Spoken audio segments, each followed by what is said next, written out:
Alors, c'est en se dégustant un délicieux verre de vin blanc en rooftop au 12e étage de l'hôtel dans lequel on se trouve, qui donne sur cette vue magnifique.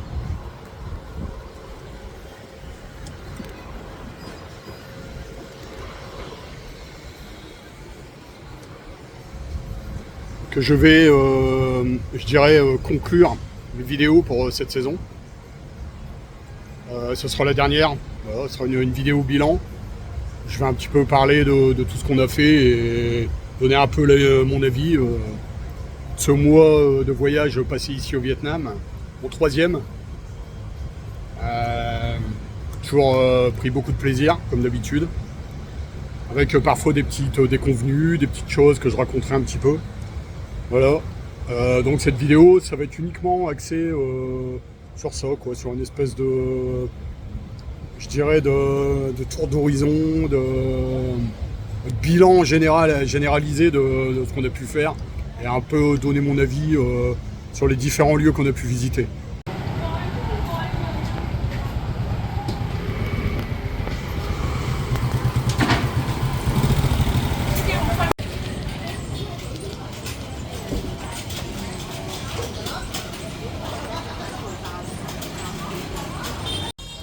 Alors après les hauteurs du rooftop de mon hôtel District 1 Saigon, je me trouve là, on se trouve dans le District 3, le marché de Ban Côte. Ici au Vietnam, quasiment que du bonheur, j'aime tout. Mais il y a des choses que j'aime pas, et dont ça. C'est dans un marché piéton quand même. Mais non, il faut que ça vous rase en scooter et roule comme des fous en plus. Ça, c'est vraiment le côté très négatif. C'est les scooters, il faudra vraiment régler ce problème. À la longue, ça devient usant. Ça vous rase de tous les côtés. En tant que piéton, vous n'existez pas en fait. Vous êtes, je dirais, ce qu'on appelle un obstacle sur leur chemin. Il faudrait vraiment réguler ce problème parce que ça... Bon, j'ai vu 2 accidents depuis qu'on est arrivé. Voilà, avec des scooters à chaque fois. Mais ça va, je veux dire. Par rapport au nombre de fois où ça aurait pu arriver. Et donc, ça fait partie des choses qui, à la longue, sont vraiment usantes. C'est problématique. Hein. Je vous dis, marché piéton, hein, voilà. Vous voudrez prendre son temps, vous voudrez regarder les articles. Vous faites raser par les scooters, sentez la chaleur des pots d'échappement sur les jambes.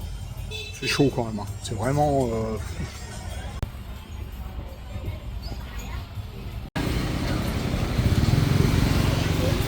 une rue piétonne.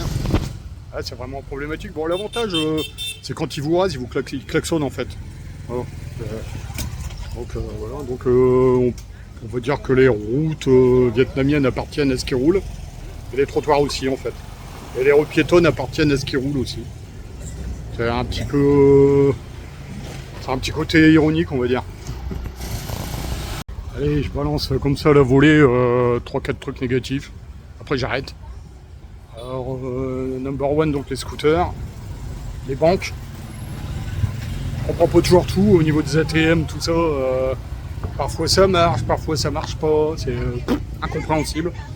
Mais bon, voilà, maintenant j'ai commencé à prendre des habitudes, je dirais. J'ai repéré les banques genre Vietcombank ou Sacombank. Généralement, ça se passe mieux qu'ailleurs. Voilà. Vietcombank et Sacombank sont les deux vues.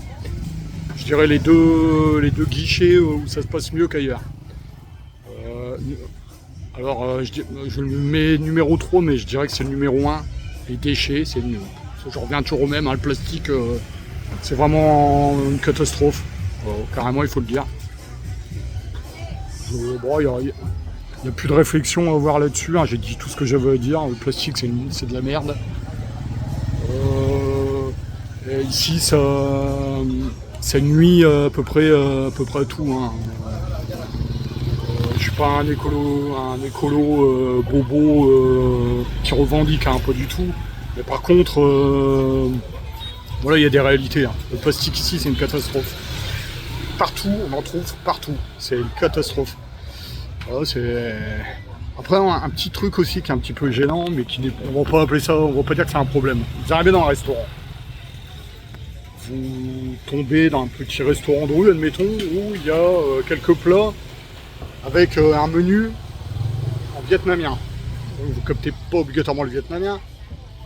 Vous filez le menu et ils sont là à attendre que vous commandiez en fait. Vous ne savez même pas ce qu'il y a sur le menu, mais ils sont déjà là à attendre que vous commandiez. Ça c'est... faut s'y faire, hein. On s'y habitue. Hein. Ils sont capables d'attendre un quart d'heure, hein. C'est pas un problème pour eux. Alors voilà, on s'y fait. Ça fait partie des choses qui sont... On peut pas considérer que c'est réellement un problème. C'est parfois un petit peu gênant, on va dire. Voilà, c'est vraiment les... Après, tout le reste, c'est que du bonheur. Hein. Alors les trucs ultra positifs. Les fringues. Là, je viens d'acheter un short et une chemisette pour 300 000 dong, soit très peu. 10 €. Alors, je vais revenir ici rapidement au mois de juin. On va aller visiter le nord du Vietnam avec Kip. Et je vais changer de stratégie. C'est-à-dire que je vais laisser des fringues ici, énormément de fringues, pour voyager léger en fait. Parce que quand je vais venir ici, je vais acheter mes fringues ici. Pour 10 €, je vous dis, j'ai acheté un short et une chemisette. C'est de la qualité, hein, franchement. Voilà, donc, si vous venez ici, voyagez léger. Prenez peu de choses. Le minimum vital, je dirais. Et achetez ici, quoi.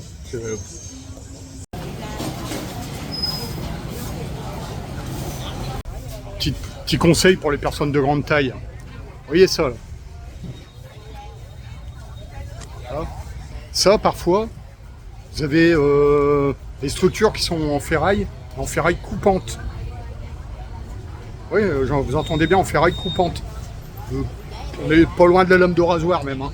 L'autre fois, en passant, je me suis cogné, je me suis un petit peu ouvert la tête, je saignais. Hein. Donc pour les grandes tailles, faites attention. Il faut s'habituer. Hein. Ce qui me fait bien marrer ici, c'est les espèces de logiques illogiques. Du genre...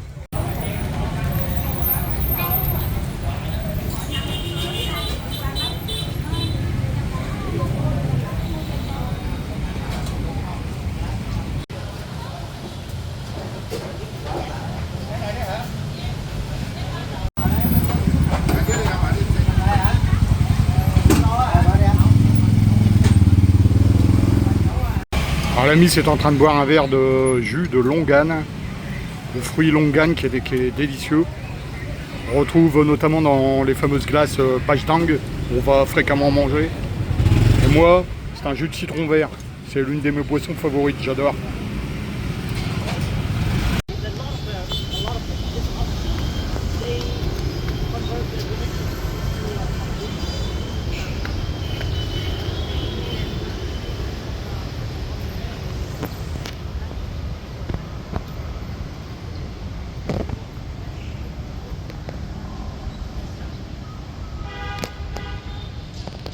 Quang Đức sinh 1987, 1897, chết 1980.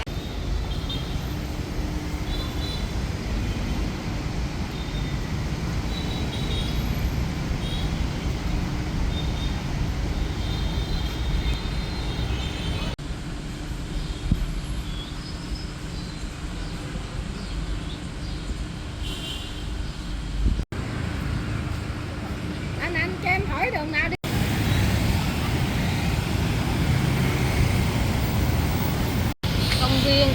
Công viên Lê Thị Riêng.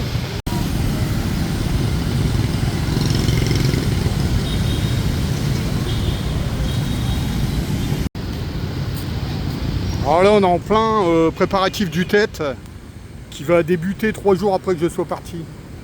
Hélas, ce qui rend un peu triste Hip. Et c'est la vie, c'est comme ça. Je reviendrai.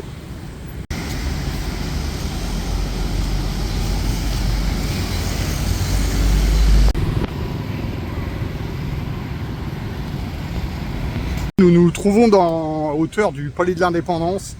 Et franchement, c'est un quartier qui est super propre. On ne voit pas un seul déchet traîner.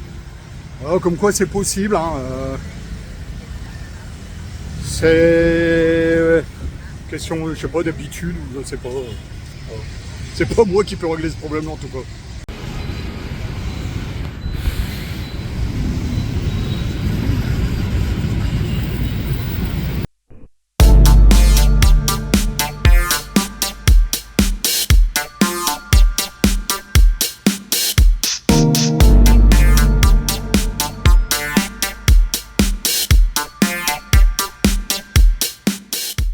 Alors en ce qui concerne les lieux qu'on a pu visiter, je vais déjà commencer par les endroits que j'ai moins aimés que les autres.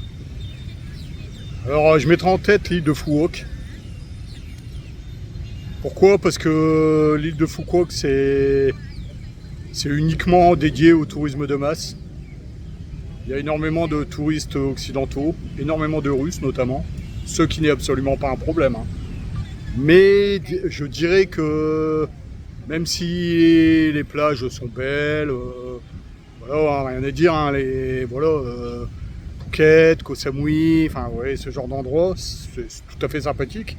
Tout dépend le genre de vacances qu'on recherche en fait. Phuoc, une des particularités qui m'a un peu gêné, c'est que les plages ne sont pas toujours très propres. Et ce côté un peu dédié absolument au tourisme a pu me gêner, dans le sens où il y a une sorte de privatisation par tout ce qui est par la notion économique en fait. Voilà. C'est-à-dire tout ce qui est pécunier. J'ai l'impression que tous les rapports ne sont basés uniquement que sur ça. Je ne retrouverai pas là-bas les rapports humains que je peux avoir quand je vais dans le delta du Mékong, entre autres, où les gens sont d'une grande gentillesse et d'une espèce de simplicité, mais dans le bon sens du terme. Donc Phuoc, c'est pas ce que je préfère.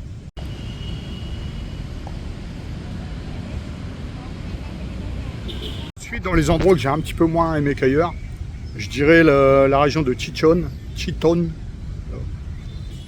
frontière Cambodge. Pour plusieurs choses. Franchement, il n'y a pas grand chose à y faire. On sent que c'est une région qui est assez pauvre. C'est pas un problème non plus.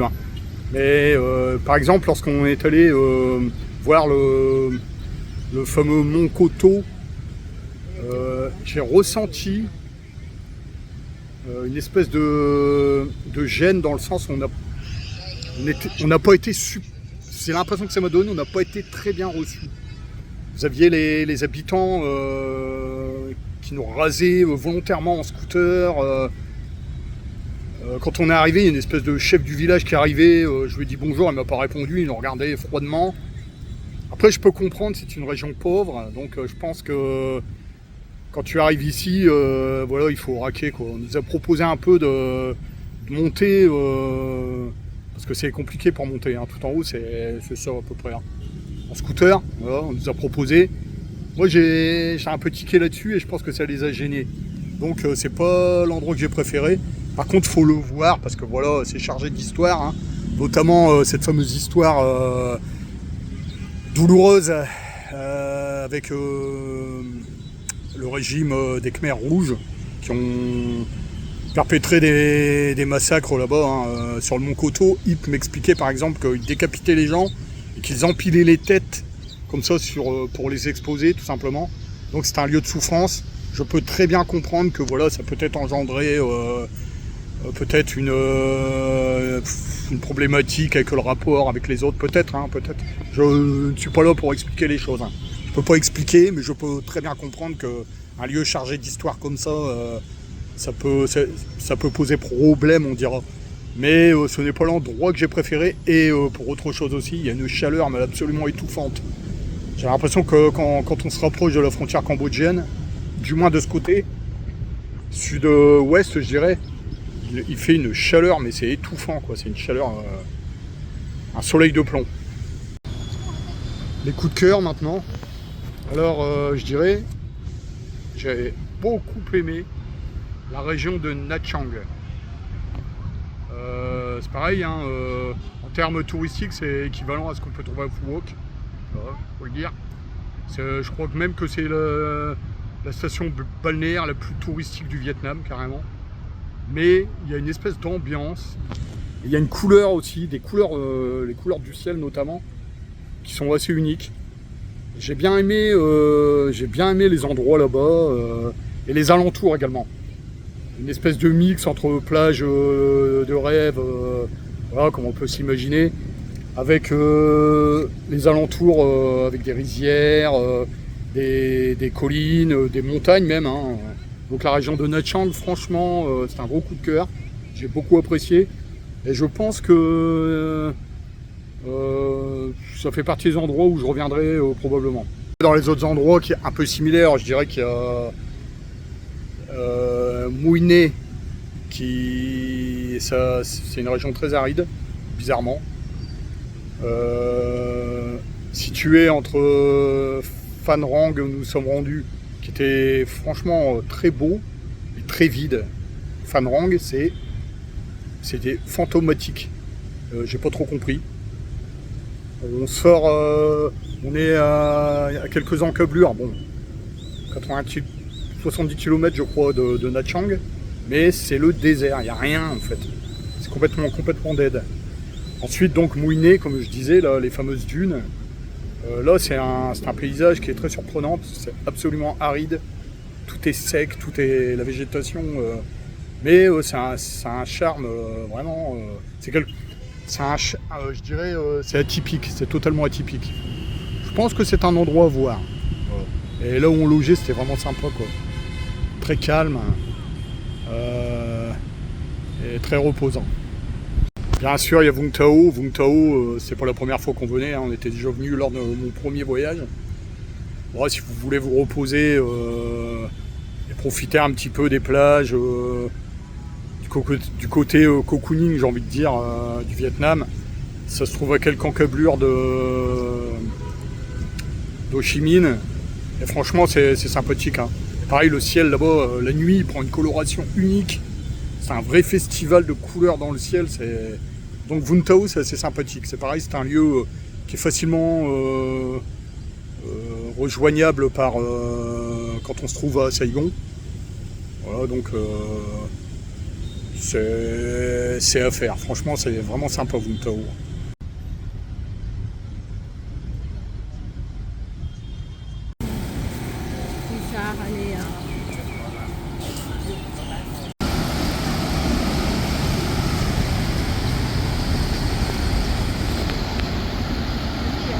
Alors un autre coup de cœur, c'est la région de Tay Ninh. La ville de Tay Ninh est très sympathique, c'est une ville assez importante, hein. Là on a résidé dans un hôtel, mais alors je crois que c'est un des plus bels hôtels que j'ai fait de ma vie, le dernier qu'on a fait, exceptionnel. Hôtel 5 étoiles, à 60 € la nuit. Voilà quoi. C'est vraiment 5 étoiles quoi, c'est vraiment génial. Aussi bien en termes de literie que de l'accueil, le personnel très avenant. Toujours prêt à vous aider, à vous diriger, enfin vraiment exceptionnel. Les alentours de Tay Ninh, notamment avec Nguyen Baden, donc le mont Baden qui est magnifique. C'est un truc exceptionnel à voir.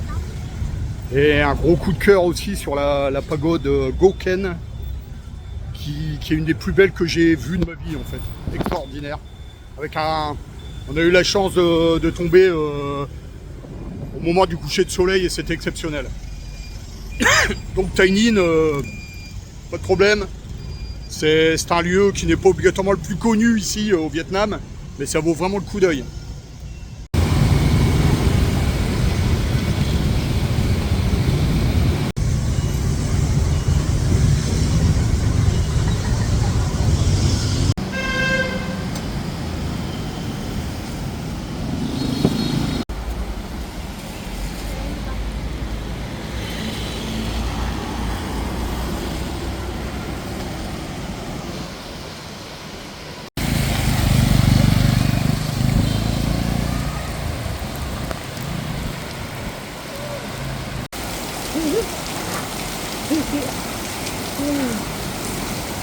Goûter à tout, hein. On vient de goûter une superbe averse.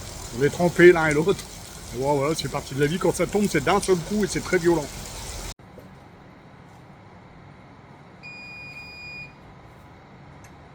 Maintenant, je vais en venir à ce que c'est pas la première fois que je le dis, mais à chaque fois que je viens ici, voilà, je le revendique clairement maintenant, hein.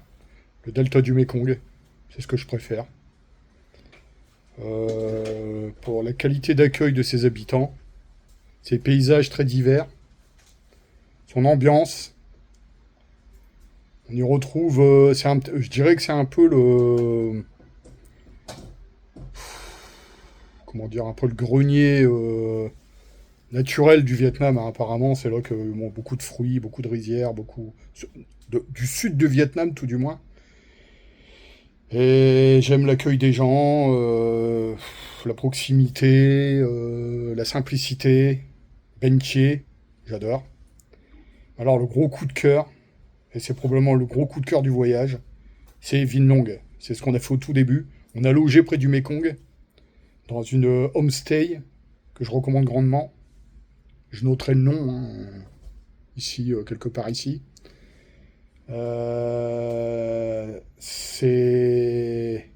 C'était reposant, c'est tout ce que j'aime en fait au Vietnam. Le Mekong, la nature luxuriante, l'accueil, la simplicité, le contact direct qu'on peut avoir avec les gens. Ce sont des contacts qui ne sont pas obligatoirement basés sur le fric, contrairement à Phu Quoc. On va dire que j'en fais un... Voilà, je dirais que je suis pas en train de déglinguer non plus Phu Quoc, hein, c'est beau aussi à voir, il y a de superbes choses à voir. Si vous recherchez l'exotisme, les eaux cristallines, les plages de rêve, Phu Quoc c'est bien. Hein. Mais dans ce que je recherche moi en tout cas, Vinh Long c'était vraiment le gros coup de cœur. Voilà, Vinh Long je recommande grandement. Sans oublier Sa Dec également, c'est la première fois qu'on y passait. Sa Dec, ce fameux lieu où a résidé Marguerite Duras. C'est pareil, c'est un endroit très sympathique, une très bonne ambiance, très fleuri, et un côté vieille Indochine qui est très sympathique en fait, qui est très agréable, atypique également. Hein. Donc Sa Dec, c'est un petit coup de cœur également. Après, il y a quelque chose que j'ai beaucoup apprécié aussi, bon, que j'ai pas filmé. On est retourné dans l'endroit, la région natale de Yip, et rencontrer les gens de sa famille, j'ai trouvé ça exceptionnel. Et on a logé entre autres à Long Sin, c'est la seconde fois qu'on y passait. Long Sin, ville importante et sympathique, hein, tout à fait sympathique également à faire. En termes de delta du Mekong, je pense avoir pas mal vadrouillé quand même entre Sok Chang, je dirais au sud-est, et Chao Doc à l'ouest, qu'on a fait l'année dernière, en juin. Voilà. Ensuite, on a fait le sud avec Rak Ja. C'est l'endroit où on prend le bateau pour se rendre à Phu Quoc, sympathique également.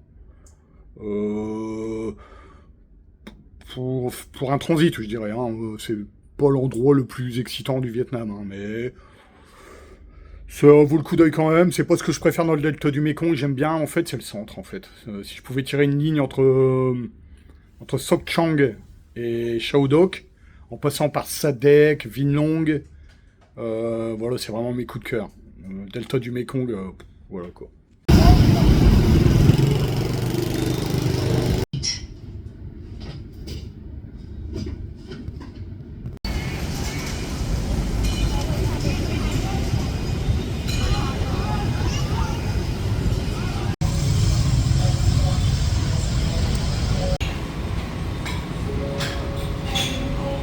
Et la petite tricheuse là, ça commence. Ah là, à chaque fois vous retrouvez ça là. Et là c'est ce qu'on appelle le longan. C'est délicieux. Alors, pour conclure, je dirais conclure sur les lieux que j'aurais visités aussi ici au Vietnam. Il y a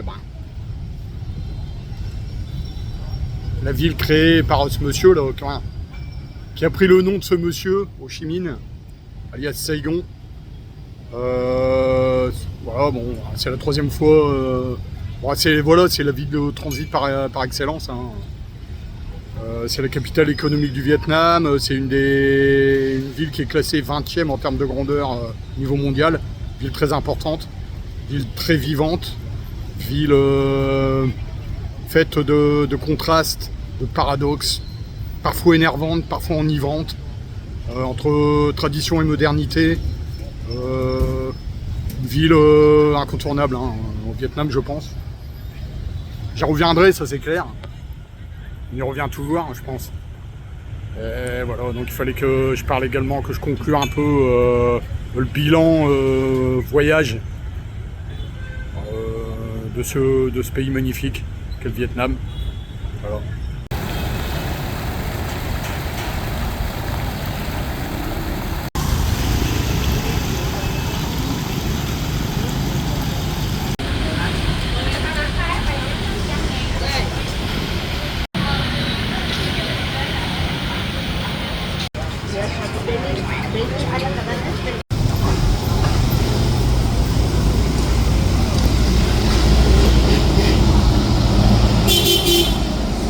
Alors voilà, la ville est en train de se parer de ses plus beaux habits pour préparer le tête. Hélas, je n'aurai pas l'occasion d'y assister dans le sens où ça démarrera 3 jours après que j'ai quitté le pays.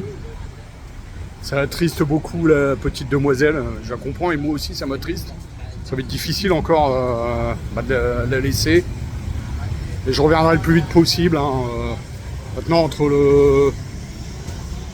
le Vietnam et moi, c'est devenu autre chose qu'une simple escapade. C'est devenu autre chose maintenant. Voilà.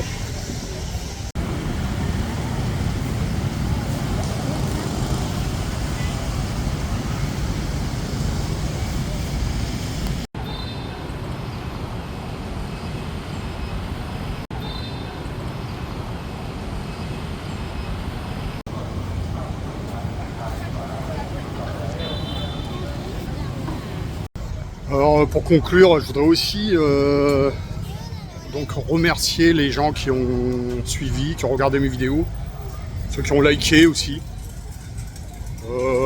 Clairement, sur cette saison, l'audience a chuté. Je cherche même pas à comprendre pourquoi.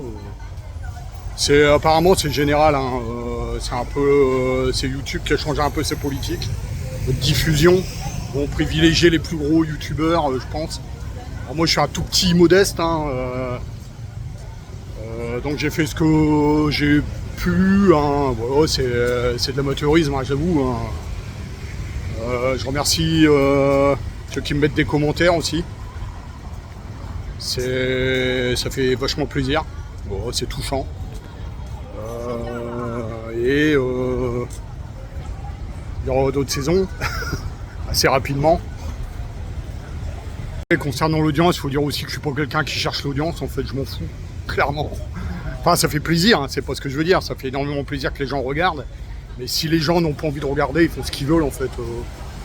Je veux dire, je fais rien pour non plus, je suis sur aucun réseau social. On est dans un monde aujourd'hui où il faut faire le buzz, il faut diffuser le buzz, il faut trouver des mots qui attirent le regard. Le scandale, les choses comme ça.